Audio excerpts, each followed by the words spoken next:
ನಂಜನಗೂಡು ನಗರಸಭೆ ಸಾಮಾನ್ಯ ಸಭೆ ಬಳಿಕ ನಗರಸಭಾ ಅಧ್ಯಕ್ಷ ಶ್ರೀಕಂಠಸ್ವಾಮಿ ಮಾತನಾಡಿ, ನಗರದಲ್ಲಿರುವ 31 ವಾರ್ಡ್ಗಳ ಅಭಿವೃದ್ಧಿ ಮತ್ತು ಸಮಸ್ಯೆಗಳ ಬಗ್ಗೆ ಸದಸ್ಯರು ತೀವ್ರವಾಗಿ ಚರ್ಚೆ ನಡೆಸಿ ಅಭಿವೃದ್ಧಿಗೆ ಸಂಬಂಧಪಟ್ಟಂತೆ ಅನುಮೋದನೆಗಳನ್ನು ಪಡೆದರು.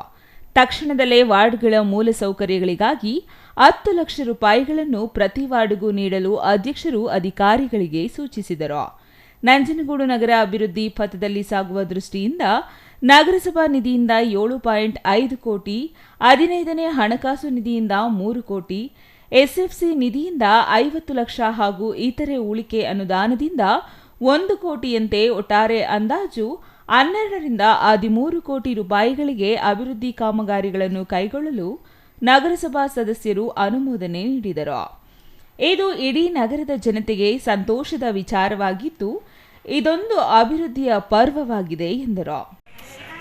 ಸಾಮಾನ್ಯ ಸಭೆಗೆ ಎಲ್ಲ 31 ವಾರ್ಡ್ ಸದಸ್ಯರನ್ನು ಒಟ್ಟುಗೂಡಿಸಿ ನಡೆಯುವ ಅಭಿವೃದ್ಧಿ ಕೆಲಸಕ್ಕೆ ಒಮ್ಮತವಾಗಿ ಒಪ್ಕೊಂಡಿದ್ದಾರೆ. ಅಭಿವೃದ್ಧಿ ಕೆಲಸಗಳು ಮಾಡೋಣ ಅಂದ್ಕೊಂಡು, ಮತ್ತು ಅದೇ ರೀತಿ ಕೆಲವೊಂದೆರಡು ಸಬ್ಜೆಕ್ಟು ಇರೋದನ್ನ ಮುಂದೂಡೋಣ, ಇನ್ನೆಷ್ಟು ಚರ್ಚೆ ಮಾಡೋಣ ಅಂತ ಹೇಳಿದ್ದೀವಿ.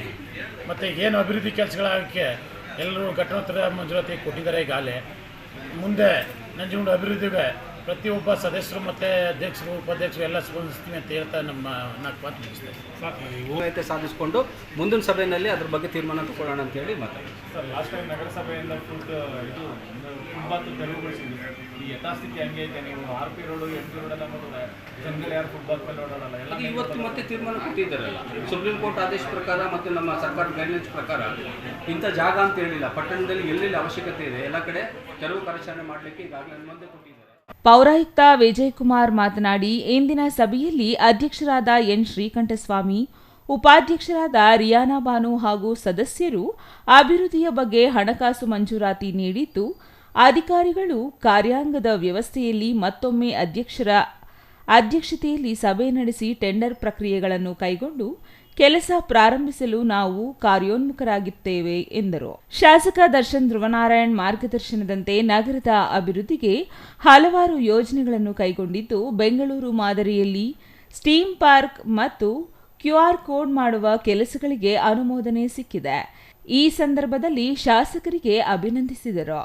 ನಂಜನಗೂಡು ನಗರದಲ್ಲಿ RP ರಸ್ತೆಯ ಭಾಗದಲ್ಲಿ ಪ್ರಾರಂಭವಾಗಲಿರುವ ಮೇಲ್ಸೇತುವೆಗೆ ಸಂಬಂಧಪಟ್ಟಂತೆ ಸುದ್ದಿಗಾರರು ಕೇಳಿದ ಪ್ರಶ್ನೆಗೆ, ಮೇಲ್ಸೇತುವೆ ವಿಚಾರ ಸೂಕ್ಷ್ಮ ವಿಚಾರವಾಗಿದ್ದು, ಇದಕ್ಕೆ ವಿಸ್ತೃತವಾದ ಚರ್ಚೆ ನಡೆಸಿ ಹೆಚ್ಚಿನ ಮಾಹಿತಿ ಪಡೆದು ರೈಲ್ವೆ ಇಲಾಖೆಯೊಂದಿಗೆ ಸಮನ್ವಯ ಸಾಧಿಸಿಕೊಂಡು ಮುಂದಿನ ಸಭೆಯಲ್ಲಿ ತೀರ್ಮಾನ ಕೈಗೊಳ್ಳಲು ತೀರ್ಮಾನಿಸಲಾಗಿದೆ ಎಂದರು. Kumar, CTV news, Nanjangud.